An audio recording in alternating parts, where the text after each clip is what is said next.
Now let's go across to the latest from the 80th session of the UN General Assembly. The 5-day high-level General Assembly debate kicked off today with more than 150 heads of state and government taking centre stage. Speaking at the Assembly, US President Donald Trump hit out at United Nations for failing to live up to his expectations. He claimed United Nations failed to extend its support to end the wars in the world, as he took credit for ending 7 wars in his tenure. Trump called for an end to the war in Gaza, but only after Hamas returns the hostages who are alive and the dead bodies of those killed. He also said recognizing a Palestinian state would be a reward for Hamas's atrocities. Trump also called China and India as primary funders of the Ukraine war. He also called out the European Union for buying energy from Russia and urged them to put an end to the same. Trump's speech was largely focused on immigration. He lauded his immigration policy and, most importantly, the health of the US economy under his regime. He called America as the hottest economy anywhere in the world. I ended 7 wars, and in all cases they were raging with countless thousands of people being killed.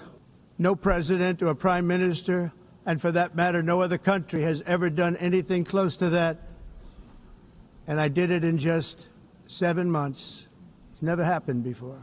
There's never been anything like that. I'm very honored to have done it. It's too bad that I had to do these things instead of the United Nations doing them. And sadly, in all cases, the United Nations did not even try to help in any of them. As everyone knows, I have also been deeply engaged in seeking a ceasefire in Gaza. Have to get that done. Have to get it done. Unfortunately, Hamas has repeatedly rejected reasonable offers to make peace. But instead of giving in to Hamas's ransom demands, those who want peace should be united with one message: release the hostages now. China and India are the primary funders of the ongoing war by continuing to purchase Russian oil. But inexcusably, even NATO countries have not cut off much Russian energy and Russian energy products, which, as you know, I found out about 2 weeks ago, and I wasn't happy. Think of it. They're funding the war against themselves. Who the hell ever heard of that one? In the event that Russia is not ready to make a deal to end the war, then the United States is fully prepared to impose a very strong round of powerful tariffs, which would stop the bloodshed, I believe, very quickly. We're now joined by Ashok Malik, partner at the Asia Group, also the chair of the India practice at the Asia Group. And we will be taking this forward with him. Mr. Malik, thank you very much for joining us. Clearly, President Trump was hitting out at the United Nations. He said UN is not solving problems, it's creating new ones. He said that UN is not living up to its potential. He said he himself has been able to end 7 wars, including the one between India and Pakistan. He also mocked the UN, saying that they're responsible for bad escalators and bad teleprompters. So how do you see this tirade against the UN? Well, before Mr. Trump spoke, his spokesperson had said this is going to be an attack on the globalist agenda, which has many facets. The multilateral system is one of them, the UN's failures, and there have been failures, are of course among those. But I would say more than his reference to the Ukraine war, which included criticism of Europe for buying Russian energy, and more than his criticism of Hamas and the recognition of the Palestinian state by certain European countries, it was his very expansive reference to immigration, both in the US and Europe, that actually spoke for his future agenda. He blamed a lot on immigration. He blamed deindustrialization on both immigration as well as what he called the green energy scam and the climate change con job. I think he used the word con job or con. This would suggest that he was addressing a domestic audience, his voters, his constituency back home. It also risk conflating illegal immigration, which is certainly a challenge, with legal immigration, which we are beginning to see in the US.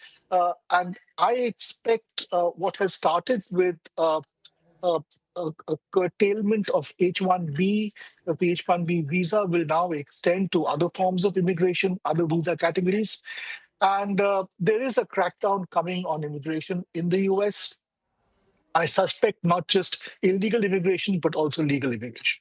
So that's an important point. Do you feel, and after listening to his speech and about the hard line that they've taken on immigration, especially illegal immigration, do you suspect that the mandatory fee of $100,000 for new H-1B visas from the 2026 cycle is not a knee-jerk or a political response, or it has nothing to do with the India-US trade negotiations, but it's a hardline immigration policy of Donald Trump? No, I don't think the immigration issue is connected to the India-US trade negotiations. I don't think this Even is a pressure H-1B? point.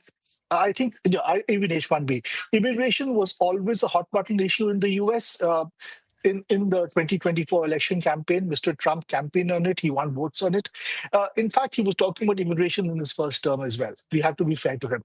And he was talking about some sort of a reform of H-1B and other visa categories, probably hinting at some sort of a point system where high-skilled workers are prioritized and incentivized, and relatively lower-skilled workers are not welcome.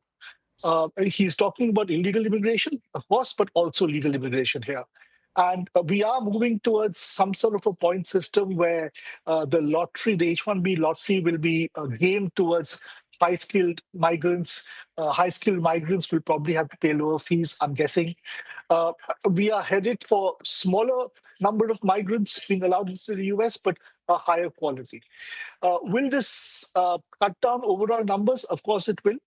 Will Indians still get a considerable number of those slots? Because after all, Indians make up for a lot of skilled labor. I suspect that will also happen. But overall numbers will come down and a certain curtailment is coming. Right. I would also like to ask you about how President Trump again hit out at India, but not at India alone. He said China and India are the primary funders of the Russia-Ukraine war because they are the biggest purchasers of Russian oil. He also said that I was very angry with the European Union a few weeks ago when I got to know that they are buying Russian energy, and US is looking to impose some very strong round of powerful tariffs on nations that buy Russian energy, but EU and other nations have to be on board with similar tariffs. So what's the message for India at a time when we're having trade negotiations? We had some positive talks between PM Modi and Donald Trump. You've got Piyush Goyal and External Affairs Minister Jaishankar both in the US right now. How do we read this? Look, on the trade negotiations with India, he didn't really mention the trade negotiations. He didn't call India a tariff abuser or anything, to be fair. On the Russian oil purchases or Russian energy purchases, he didn't single out India, let's be fair. He mentioned China, he mentioned Europe as well. He gave himself a route out by saying, I only heard about Europe's energy purchases a few weeks ago, which is surprising because it's been well known for a lot. I'm sure he knew it earlier, but whatever. He said he only found out recently. Look, India's energy purchases from Russia have been as per the regulations and rules set by countries such as the US, by the international system. They have adhered to price caps. If those rules change, if that regime changes, if the framework changes, then obviously India will adhere to the new framework. So if the price cap comes down, for instance, or if there are further restrictions on all countries, then India will have to adhere to those rules as well. So as long as India is not singled out, Mr. Trump is within his rights to push for greater measures against Russia, especially since crude oil supplies have gone up. Saudi Arabia is producing more crude oil. So some of the factors that held true in 2022, when removing Russian oil from the global market would have really seen a spurt in global oil prices, some of that no longer holds true. So maybe he calculates that there will be broader sanctions or broader measures against energy purchased from Russia by all countries. If that happens, frankly, India has less to complain. If India is singled out for adhering to legal commerce with Russia, then of course that is not all. Right. There is a difference in what he's saying. Absolutely. I would also like to ask you about the ongoing trade negotiations in the US. How do you see the possibility of both sides arriving at some sort of understanding very soon? I heard Marco Rubio speak a short while back, and he said that we are trying to resolve the sanctions issue with India. What do you the think sanctions issue is different from the trade deal. The sanctions issue is the extra 25%, which frankly needs to go because it is ridiculous. Why is India being singled out? Either impose it on all countries doing business with Russia or on none. In terms of the trade deal, quite honestly, the Indians have made an offer which has been on the table for some time. It's a good offer. It's the most ambitious trade offer India has made to any country, any trade partner ever. It will give America permanent strategic advantage as the trade partner of India. Can that trade offer be improved? Can there be tweaks on both sides? I'm sure they can. And maybe that's what the trade negotiators are speaking about. But it's been fairly clear for some time that it's not the substance of the trade deal which has been more or less finalized by both sides. That is the problem. It's the politics around it that is the problem. With both leaders, Prime Minister Modi here and President Trump in Washington, speaking to each other, communicating by social media and indicating they're still interested in the trade negotiations and a trade deal, I am reasonably confident we could have a deal. Of course, never say never, or never say it's going to happen. But I think I'm in a more optimistic place now than I was, say, a month ago. Right. And you expect the additional penalty of 25% and the reciprocal tariffs of 25% to be addressed together in one comprehensive deal? I think that the Mr. Trump is, if you look at what he said today, if you hear what he said today, he's telling Europe to cut down on its energy purchases from Russia as well. So he's probably going to have a broader energy package against Russia, which will involve all countries that buy energy from Russia, including India and China and Turkey and Europe, I expect. Should that happen, well, it's a larger problem for the world to deal with. It's not just an Indian problem. Right. I would also like to ask you about H-1B. This came as a big shock to Indians on the weekend, even though top Republican activists, including Laura Loomer, had been calling for tougher restrictions on the Indian IT sector. Having said that, how should India recalibrate its policy for the future? Does the US restriction on H-1B indicate to India that we now need to look at other markets for mobility of highly skilled professionals? To be honest, we have been looking at other markets, and Indian skilled professionals will go to other markets because there's a demand for them globally. Of course, the demand is not infinite; it's limited. Each country's adoptive capacity is limited.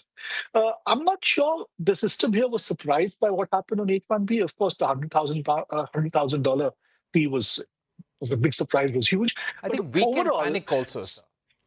Yeah, that's also true. But overall, the fact that H-1B would see some sort of reform or disruption was expected for some years now, not just under Mr. Trump. It's a debate that's been happening for some time. H-1B has been extremely used. It's also, let's face it, been abused by some actors. But some reform on H-1B was coming, some change was coming. Some movement towards, as I said, a points-based system which prioritizes higher skilled workers was coming. The concern in India would be, apart from, of course, the fact that H-1B workers contribute remittances to India, quite apart from that, the concern here would be H-1B workers are part of a larger pool of Indian tech workers who make for a very valuable bridge between India and the US. They are facilitated by various visa categories, not on H1, just H-1B.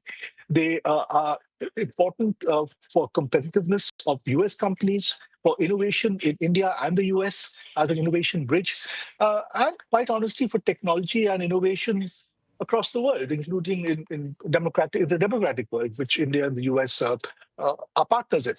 So the concern here would be this shouldn't be the thin end of the wedge. It should be reform with the US's, a sovereign right to maintain its immigration regime and to set the rules being respected, but some sort of a reform that works for US companies, works for India, works for tech workers who are valued across the world, and works for innovation. Right. I also expect we will see more outsourcing to GCCs in India as workers are told not to come to America or told to go home. All right. My final question, Mr. Malik, would be if you had to sum up Donald Trump's immediate 2 foreign policy priorities, what's possibly capturing most of his mind space right now, what would that be? I think immigration was, if you look at the one word that was mentioned probably most often in this speech today, it was immigration. Obviously, it's a hot button issue in the US. It's the issue that drove the last election, drove the mandate against the Biden administration. Immigration is a hot button issue. He used immigration to reach out to Europeans as well. Some people will disagree with him in Europe. Some people will agree with him in Europe. I would say immigration is the number one issue. And second, rebuilding the American economy, or at least doing something to shore it up, including by making tariffs a source of revenue for his government. I think those two are his number one priority, his top 2 priorities. And frankly, that was true even before this speech. All right. The speech has just re-emphasized his priorities. Absolutely. It was, in a way, re-emphasizing all his political and domestic priorities. Thank you very much, Mr. Malik, for a wonderful conversation on Donald Trump's UNGA speech. And let's see how the trade talks in the US go this week. We're taking a short break here on Global Lens, but on the other side, we get you more global news. Don't go anywhere.